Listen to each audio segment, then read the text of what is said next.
I walk with you wherever you go. Through tears and joy, your promises. Sekarang kita memasuki sesi tanya jawab.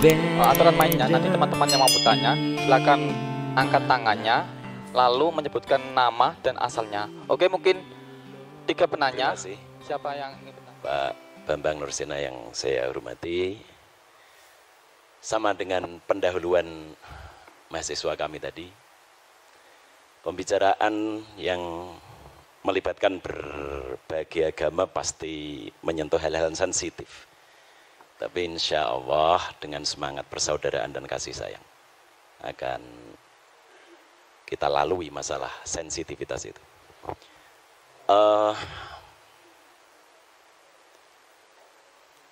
Injil Barnabas itu kan ditolak oleh komunitas Kristen. Ya. Saya ingin bertanya sebetulnya bagian mana yang menjadikan Injil Barnabas itu harus ditolak. Kalau kesalahan-kesalahan data kecil itu saya kira juga terjadi di dalam Injil-Injil yang lain. Misalnya when down padahal seharusnya when up misalnya. Saya kira itu kesalahan kecil yang tidak harus berimplikasi kepada satu stigma heretik. Mohon maaf, apakah mungkin penolakan terhadap Injil Barnabas itu sebetulnya karena ada indikasi yang menunjukkan Muhammad yang akan datang setelah Yesus. Kalau tadi disebut the admirable, itu mungkin istilah yang baru muncul di abad-abad pertengahan gitu. Tapi saya pernah membaca juga bahwa dengan makna yang sama tetapi dengan menggunakan kata Yunani, Muhammad itu juga disebutkan gitu, dalam Farekrida atau apa saya lupa itu. Apakah benar asumsi saya itu? Yang kedua, apa sesungguhnya keberatan yang paling utama umat Kristiani sehingga tidak menerima Muhammad dan meyakini Muhammad sebagai nabi sebagaimana Yesus dan Musa alaihi wassalatu wassalam. Dan yang ketiga, terakhir, bagaimanakah sikap saudara-saudara Kristiani terhadap para hermeneut yang pada umumnya berangkat dari gereja, tetapi kemudian tampak sekali usaha mereka untuk membuat Bible diterima oleh modernitas. Banyak sekali yang berusaha menyuwun sewu, misalnya kalau tidak salah Emilio Betti, kemudian yang ingin tanda kutip menyelamatkan Bible dari irasionalitas begitu. Dan ini dari kalangan gereja sendiri. Misalnya banyak hal-hal yang mereka anggap mitologis sekali yang tidak mungkin bisa diterima oleh nalar modern. Sehingga harus ada upaya demitologisasi misalnya terhadap Bible itu. Nah, bagaimana? Apakah pandangan-pandangan para hermeneut yang kritis tersebut juga menjadi mainstream di dalam dalam pikiran para penganut Kristiani? Saya kira itu, mohon maaf. Terima kasih. Untuk penanya yang ketiga. Assalamualaikum warahmatullahi wabarakatuh. Nama saya Bambang, tapi bukan Nursena, Pak. Jadi kalau kebetulan namanya sama, saya jadi jurusan ilmu Al-Quran dan Tafsir. Mungkin sudah ratusan, bahkan puluhan, bahkan ratusan kali saya mengikuti apa yang disampaikan oleh Pak Bambang, karena memang saya sudah sering mengikuti apa yang disampaikan oleh Pak Bambang sekitar 2 tahun lebih. Jelas yang saya tahu Pak Bambang ini adalah orang yang pernah belajar di Timur Tengah, apakah itu di Syria dan sebagainya. Dan ia pertama kali yang mengenalkan tentang kekristenan ortodok di Indonesia. Pertanyaan saya begini Pak Bambang, apakah tadi sudah disampaikan apa belum? Mohon maaf karena saya tadi agak telat, jadi baru beberapa menit yang lalu saya datang, mohon maaf. Jadi misalkan nanti tadi sudah disampaikan dengan rinci, ya mungkin bisa diulangi lagi karena saya baru datang. Tentang problematika Injil Barnabas ini. Jadi sesuatu sebagaimana yang disampaikan oleh Pak Dosen Agus tadi, bahwa ini ditolak karena apakah memang penolakan ini berdasarkan bahwa di dalamnya ada nubuat-nubuat tentang Muhammad. Yang kedua tentu bahwa sahabat-sahabat dari atau teman-teman dari kekristen menolak tentu berdasarkan siapa sebenarnya penulis ini. Tadi saya sudah ke teman-teman yang mungkin mendengarkan, dia mengatakan kata Pak Bambang pendeta siapa itu. Nah, begini Pak, tentang yang menulis Injil Barnabas ini sendiri, saya mendapatkan beberapa jawaban yang mohon maaf berbeda. Bahkan itu mohon maaf dari teman-teman Kristen itu sendiri. Pernah saya tanyakan ini siapa sebenarnya penulis Injil Barnabas, kenapa ini ditolak? Dia mengatakan bahwa yang menulis ini ada yang mengatakan salah seorang warga yang berkedudukan di Austria. Kemudian ada yang mengatakan bahwa ini ditulis oleh Mustafa de Arande, salah seorang Muslim yang ada di Spanyol. Pertanyaan saya, siapa sebenarnya penulis Injil Barnabas ini? Menurut Pak Bambang Rosena, dan tentu dengan didukung dengan bukti-bukti sejarah maupun bukti-bukti secara tertulis. Baik, Assalamualaikum warahmatullahi wabarakatuh. Iya, terima kasih. Yang pertama, bagaimana tentang adanya kontradiksi? Sebetulnya begini, kalau kitab itu munculnya kira-kira ratusan tahun, kontradiksi yang dipahami oleh orang modern itu harus didefinisikan ulang apa. Kalau Anda tidak usah ngomong 1500 tahun lah. Zaman Pangeran Diponegoro dengan sekarang aja kan alam tanggalannya beda, hitungan waktunya beda. Coba kira-kira kalau kita membaca tulisan dari zaman Majapahit. Ini satu contoh, ini belum lama, ini baru ratusan tahun. Ya, misalnya, Putra Nira Sang Sinagara, Beri Pamotan, Pungkasan Beri Kertabumi, Kapernah Paman, Prabu Moktaring Kedaton, Isaka Warsa, Sunyanura Yuganing Wong. Ini bahasa Jawa kuno ini. Kira-kira Anda paham nggak kira-kira bahasa ini? Terus kemudian orang berdebat sekarang tentang runtuhnya Majapahit tahun berapa. Lalu semua yang ditunjuk itu angka. Ada yang mengatakan 100 tahun setelah tahun 1500, ada yang mengatakan 1478, itu kan kontroversi. Yang menolak dan yang menerima sama-sama pakai kalender yang beda dengan zaman Majapahit. Karena waktu itu belum ada penulisan angka, yang ada Surya Sengkala. Zamannya Sultan Agung baru dibuat yang namanya Candra Sengkala. Karena hitungannya pakai bulan. Lah ini belum sampai 1000 tahun, masih 600-an tahun, kita kontroversinya sudah seperti itu. Apa ini bertentangan? 1400 apa 1478 Pak? Angkanya 1400, cara bacanya pakai Surya Sengkala, Sunya 0 juga, Sunya Nora 0 juga, 4 wong 1. Diwoco malik terbalik 1400. Baban Demak, Nir ilang kertaning jagat 1400. Entah ada peristiwa apa itu, yang penting angkanya itu. Sejarah nasional membuat angka 1478, itu awal pudarnya Majapahit. Karena apa? Karena sudah tidak ada pembaca yang ngerti hitungan zaman Majapahit. Kalender zamannya Yesus itu beda dengan kalender zamannya Paus Gregorius. Kira-kira kalau kita membaca Alkitab Tawarik dan Kitab Raja-Raja, itu lebih kuno lagi dari setelah pembuangan Babel. Sebelum pembuangan Babel itu tahun 600 sebelum Masehi. Nah, belum lagi tentang apa? beda-bedanya pertama sistem kalender, kedua zaman Nabi Musa, itu kan ditulis kira-kira tahun 1300-an sekian.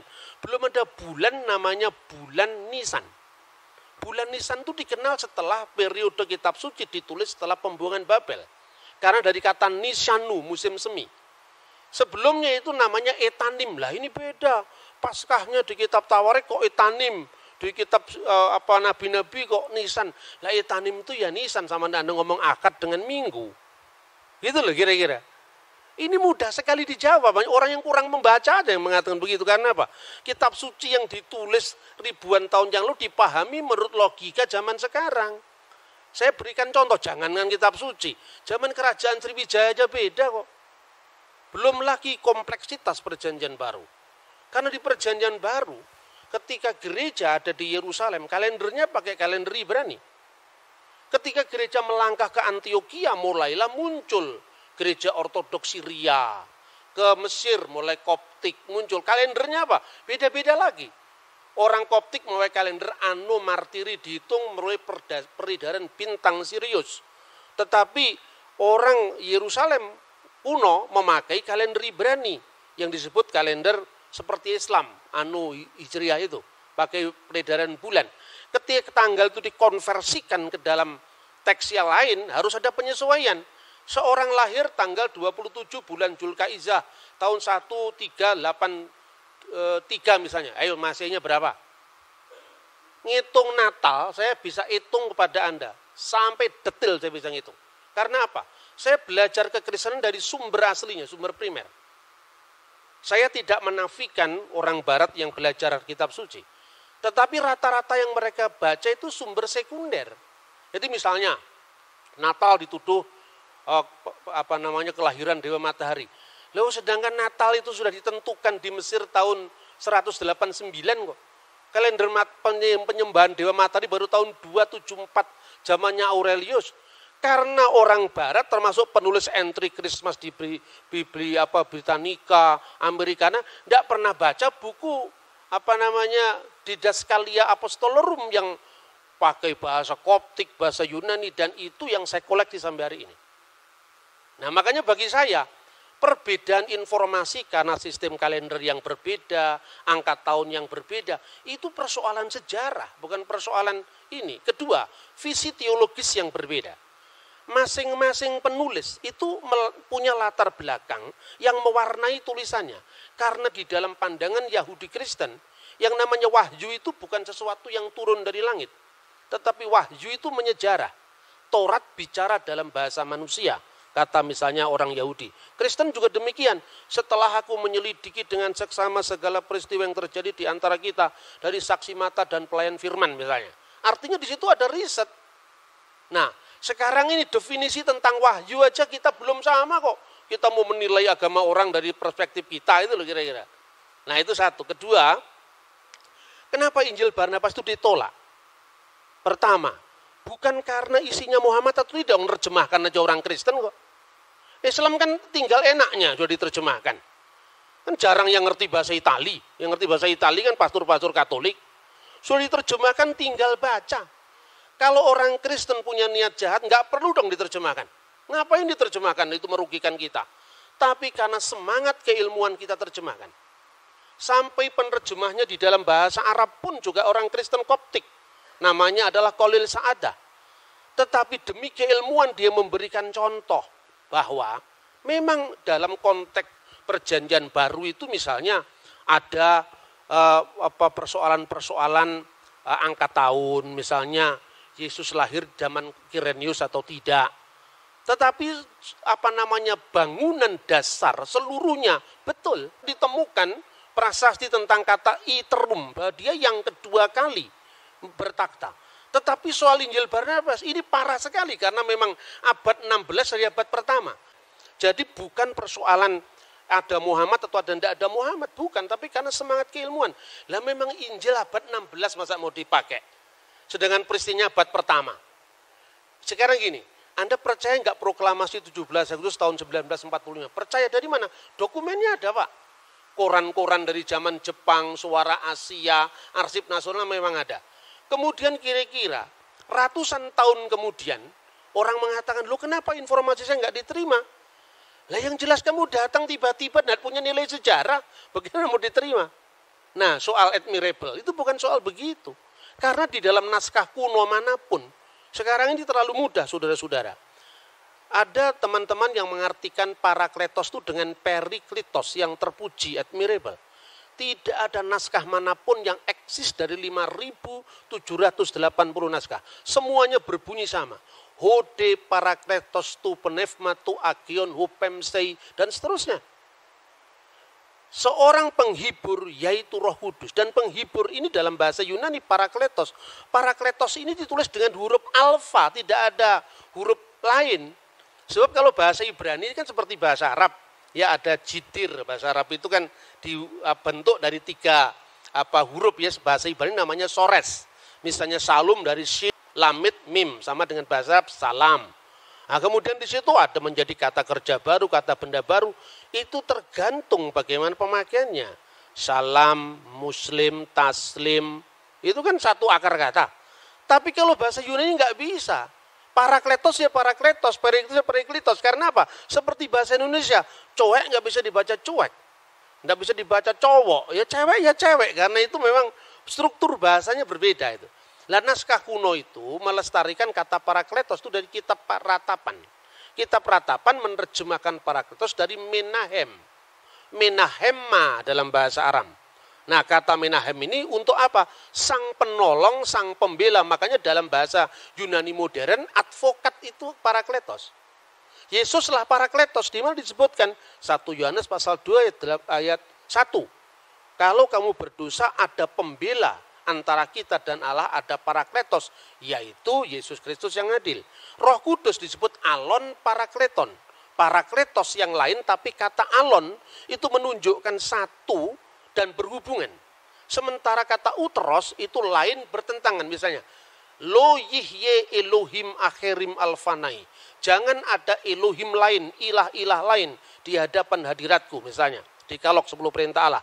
Itu disebut theoi uteroi. Ilah-ilah yang lain. Odeis theos uteros. Jangan ada ilah yang lain. Uteros itu lain bertentangan. Tapi alos atau alon itu yang lain tapi dalam hubungan. Karena Roh Kudus itu rohnya Allah atau hidup ilahi yang dalam diri Allah.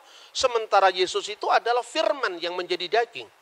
Bukan Yesus yang disebut Tuhan itu kemanusiaannya itu bukan. Yang mati itu ya bukan Tuhan, manusia, maka dikatakan yang dibunuh dalam keadaan manusia. Seperti Quran turun ke dunia ada 2, yang pertama yang kelihatan yang bisa diterjemahkan, bisa dibaca dengan lipatan bibir, gerakan lidah kata Imam Al-Ghazali dalam Qawaidul Aqwaid, tetapi ada di Lauhul Mahfuz yang kekal. Yang kekal dan yang temporal. Begitu juga ketika firman menjadi manusia, ada dimensi kekal dan dimensi temporal, gitu lah.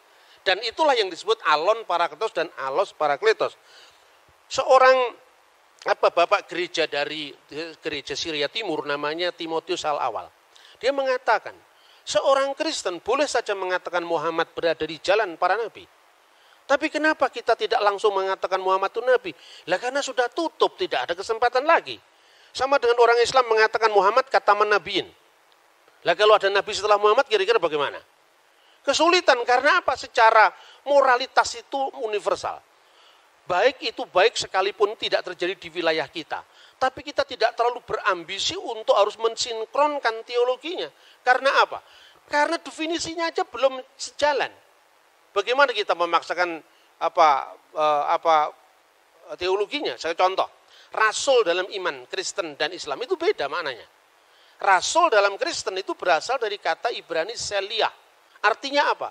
Seorang yang punya otoritas mewakili umat.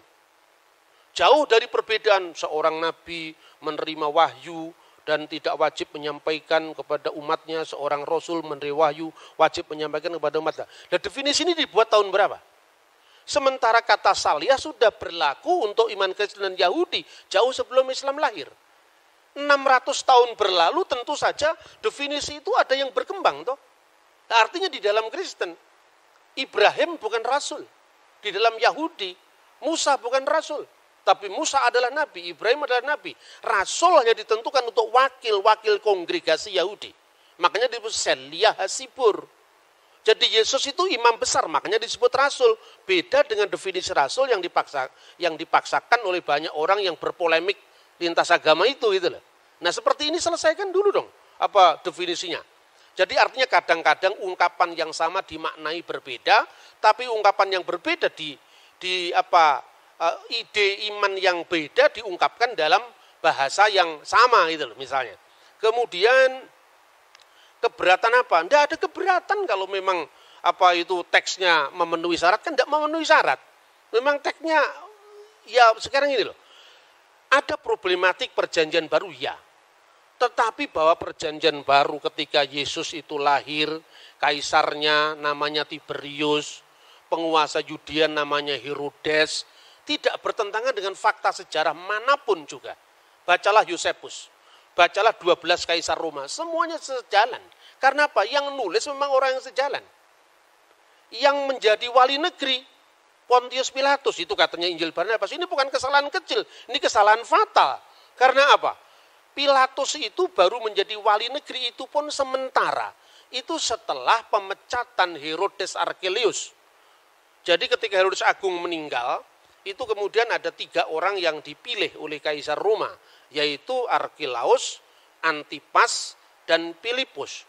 Karena Archelaus ini ambisinya terlalu tinggi untuk menguasai kota suci waktu itu, tanah Israel waktu itu dipecat. Sensus yang pertama ditulis Injil Lukas masa Kirenius itu sensus Pax Romana, kesatuan Romawi. Sensus yang kedua juga ditulis di dalam Kisah Kira Rasul pasal 5, itu sensus untuk apa? Melacak sisa-sisa pengaruh kejahatan Archelaus. Dalam rangka menyelamatkan jajahannya Roma, maka kemudian Kaisar Tiberius mengangkat Pilatus, dan itu tidak hanya ditutup perjanjian baru. Untuk mengatakan seperti itu tidak usah dibaca perjanjian, tutup saja Injil. Baca Yosefus, itu clear sejarah itu. Lah Injil Barnabas satu pun nggak ada yang masuk itu. Bagaimana tahun Yobel dikatakan 100 tahun itu kebangetan itu. Ada orang yang masih membela dengan nada yang sangat apologetik. Mungkin kata 100 itu karena kaburnya antara huruf L dengan huruf C. Kalau L itu hanya 50, terus ditulis itu C itu. Lihat dia aslinya di sini cento. Kan orang bisa lihat tuh aslinya. Makanya saya anjurkan untuk mahasiswa, belilah sumber primer. Kenapa ada banyak orang yang membaca Injil Barnabas berbeda-beda? Karena tidak punya bukunya ini. Makanya dia terus bikin spekulasi yang macam-macam. Misalnya dia Mustafa de Arandi. Saya pastikan yang namanya penulis Injil Barnabas itu Framarino. Karena apa? Pertama, fakta bahwa pada waktu itu politik inkuisisi gereja menelan banyak korban. Dan korban pemaksaan agama itu orang Muslim dan orang Yahudi. Dari Marano dan Morisco. Kemungkinan yang namanya Framarino itu korban inkuisisi. Lalu melampiaskan dendamnya di masa permusuhan umat beragama zaman abad pertengahan itu. Menulis Injil Barnabas. Cuman karena dia belajar sejarahnya tidak komplit. Makanya terlalu bersemangat nulis Injil sampai 222 pasal. Maka saya katakan ini the gospel of Gregetan. Ya kan? Tidak ada dalam sejarah Injil sampai 200 pasal itu tidak ada kalau bukan orang marah. Nah itu yang pertama. Kedua, catatan-catatan pinggir itu tidak mungkin dilakukan oleh orang lain. Karena apa? Periksa uji karbon dari teks itu kan masih sangat baru. Wong teks dari abad pertama aja bisa ditentukan. Misalnya Papyrus 52 itu yang dikenal John Ryland Papyrus. Isinya hampir separuh dari Injil Yohanes. Dulu abad lalu orang baru periksa uji karbon itu baru menentukan abad. Sekarang udah ketinggalan. Teknologi terbaru, periksa uji karbon itu hanya bisa berjarak puluhan bahkan tahunan saja.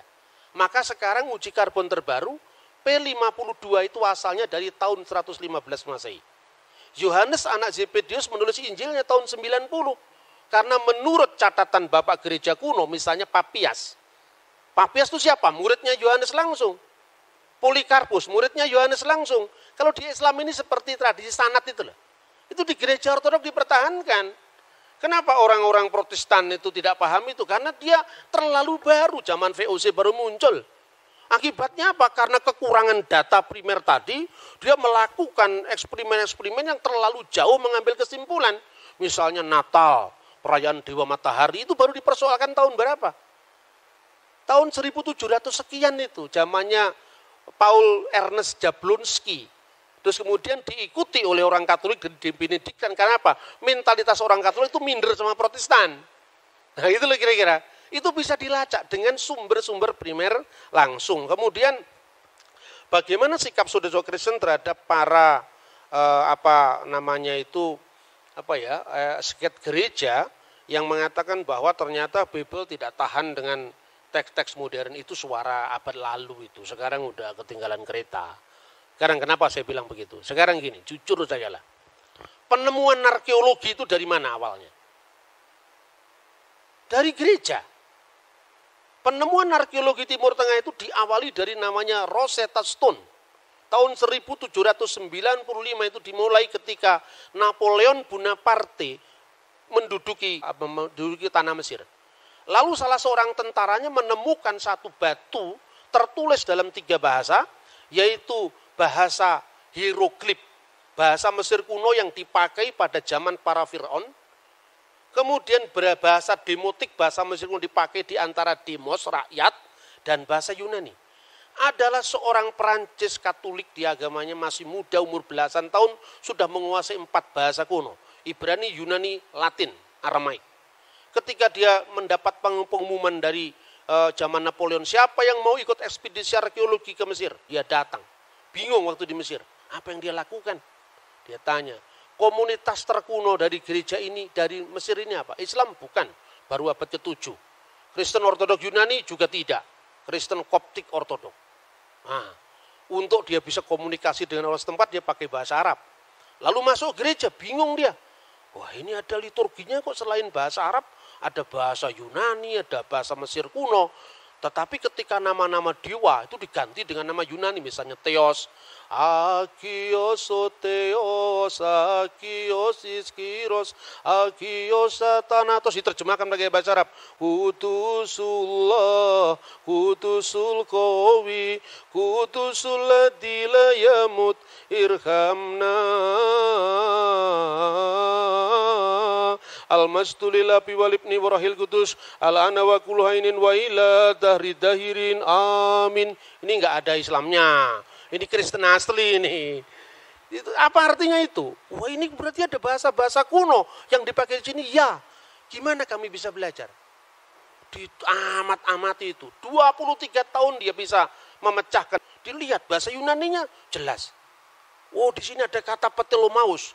Di sini ada kata Cleopatra. Yang selama itu hanya lewat cerita Antoni Cleopatra, ternyata ini tokoh historis, dilacak sama dia. Terus ada tulisan dalam bentuk huruf, dalam bentuk tanda gambar seperti matahari. Jangan-jangan ini matahari ini. Ini bahasa kuno yang sudah tidak berlaku lagi ribuan tahun. Dilihat bawahnya ada kata Helios. Ini matahari, jangan-jangan matahari. Dia datang ke gereja kuno itu, tanya, kamu punya Alkitab selain bahasa Arab, bahasa apa? Yunani. Selain bahasa Yunani, bahasa Koptik. Apa itu bahasa Koptik? Bahasa zaman Fir'aun. Kok hurufnya huruf Yunani? Iya, ketika Rasul Markus datang ke Alexandria, penerus-penerusnya menciptakan peradaban baru. Makanya menciptakan huruf baru.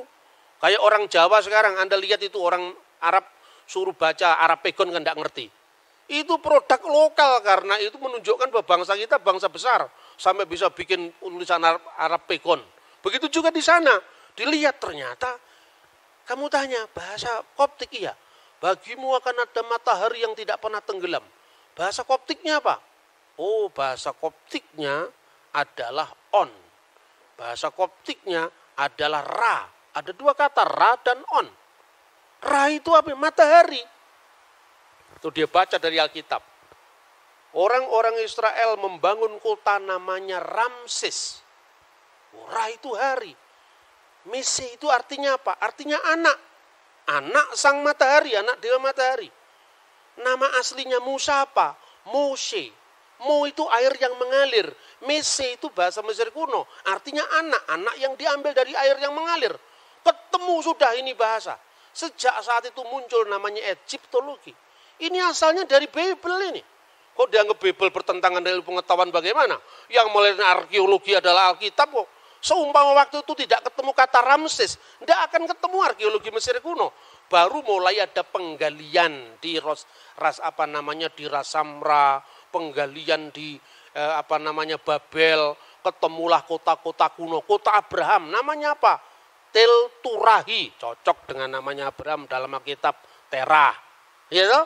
Til Nahur, cocok dengan nama Nahur, berarti nama-nama Abraham itu pasti bukan nama Yunani, pasti bukan nama Arab, tapi nama Akadia kuno. Dan itu cocok. Mertuanya Yusuf namanya Potifera. Poti itu yang dipersembahkan Vera kepada Ra, matahari. Sama dengan orang Jawa, namanya Suryawan. Ketika jadi Islam, keluarga besarnya sebelumnya ditambahi Muhammad Suryawan. Lupa Surya itu dewa Hindu itu. Namanya juga Kristen ditambah Ignatius Surya Hadi. Surya itu bahasa Hindu, Hadi itu yang utama itu. Jadi ini sebuah inkulturasi bahasa. Dan untuk baca teks Alkitab, Anda harus paham Ibrani. Ibrani pun bukan Ibrani zaman Ariel Sharon. Ibrani MacD ditulis pakai bahasa Ibrani, bukan itu. KFC ditulis pakai bahasa Ibrani, enggak. Anda harus belajar namanya paleografi, tulisan-tulisan kuno. Karena untuk memahami naskah Qumran, Anda tidak bisa cukup hanya membaca teks Ibrani modern. Nah itulah kira-kira perkembangan huruf, lalu arkeologi, lalu bahasa. Itu minta maaf. Orang-orang yang menyebut dari Eropa yang teolog genit itu tidak tahu yang begini-begini ini. Saya minta maaf, bukan saya merendahkan, tidak.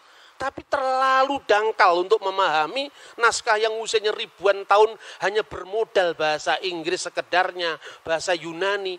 Bahasa Yunani Perjanjian Baru itu beda dengan bahasa Yunaninya Plato. Gitu loh. Terus yang terakhir, kemudian dari arkeologi Mesir kuno itu muncul arkeologi kota Abraham, Ur-Kasdim, baru muncul penggalian Yeriko. Setelah Yeriko, baru muncul penggalian Holy Land. Pada saat para teolog yang meragukan bahwa teks-teks itu hanya bersifat simbolik, itu muncul sebelum era penemuan arkeologi. Satu contoh misalnya, seorang meragukan apakah dalam Perjanjian Baru ada ungkapan 5 serambi dalam kolam Siloam. Mana tidak pernah ada arkeologi yang membuktikan ada 5 serambi. Lalu dia tafsirkan, oh kalau gitu itu hanya sifatnya alegoris, 5 serambi itu 5 Torat Musa. Jadi itu nggak bisa dipahami secara literal.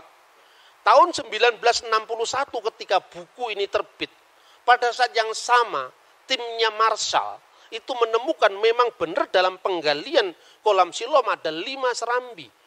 Dan itu terbit pada saat yang sama ketika buku itu dipakai sampai hari ini. Makanya belajar teologi aja nggak cukup. Harus belajar arkeologi juga. Arkeologi Borobudur Anda pelajari yang baru abad ke-8. Masa arkeologi Mesir kuno dari tahun 3000 tahun yang lalu tidak kita pelajari, padahal itu ketika kita ngomong dalam Al-Quran, dalam Injil tentang Fir'aun.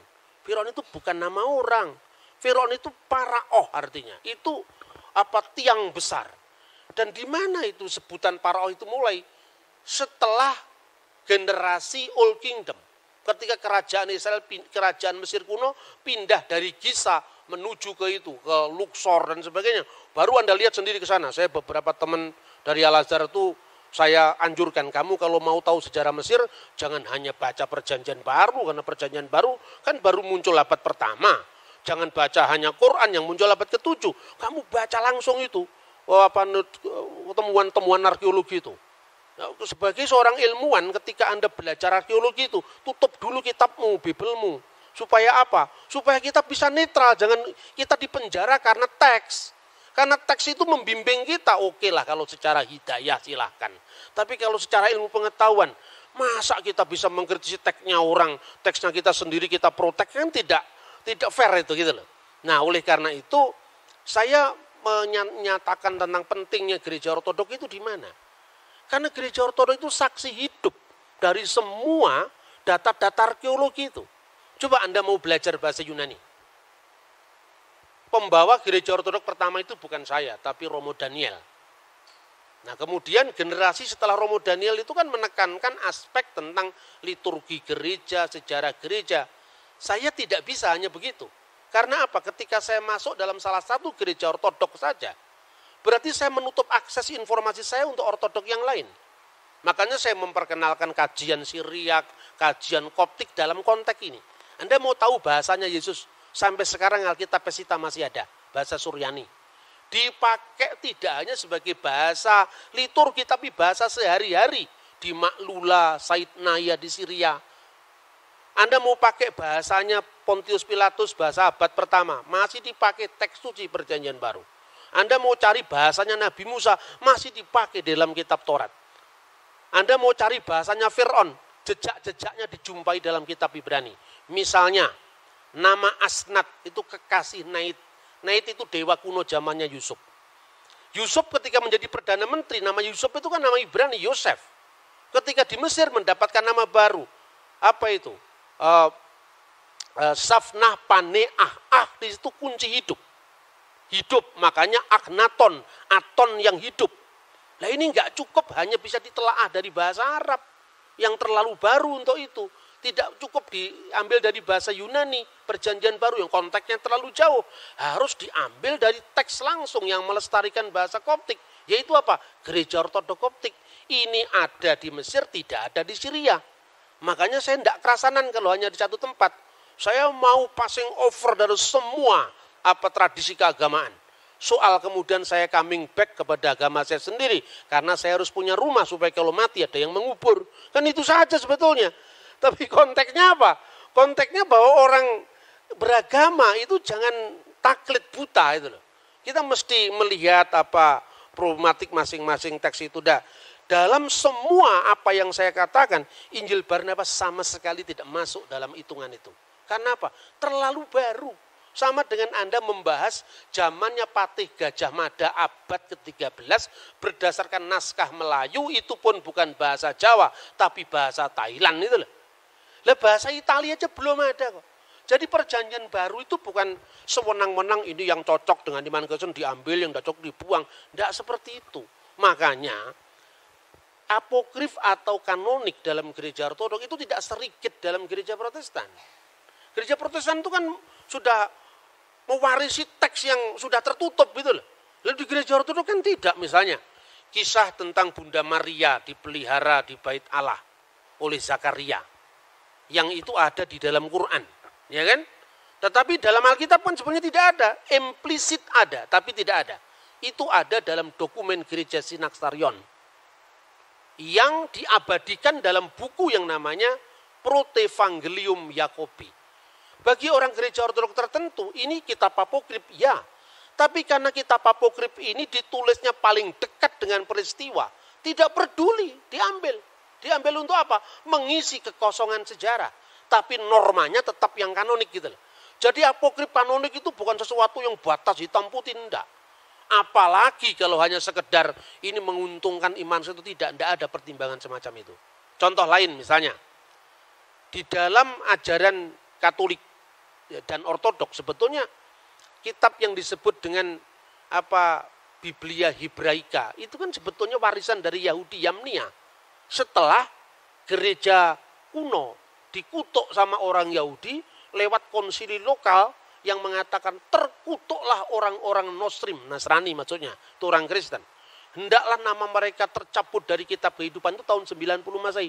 Dokumennya dinamakan Birkat Haminim, itu tahun 90 Masehi. Gaung daripada pengutukan itu adalah apa? Orang-orang Yahudi mulai menolak Septuaginta. Karena dalam Septuaginta ada bukti keperawanan Maria, di mana kata Parthenos itu artinya tidak sekedar perempuan muda yang bisa perawan atau tidak, tapi harus berarti perawan. Nah, kemudian karena gaung penolakan itu, orang-orang Yahudi menolak teks-teks yang disebut Septuaginta tadi.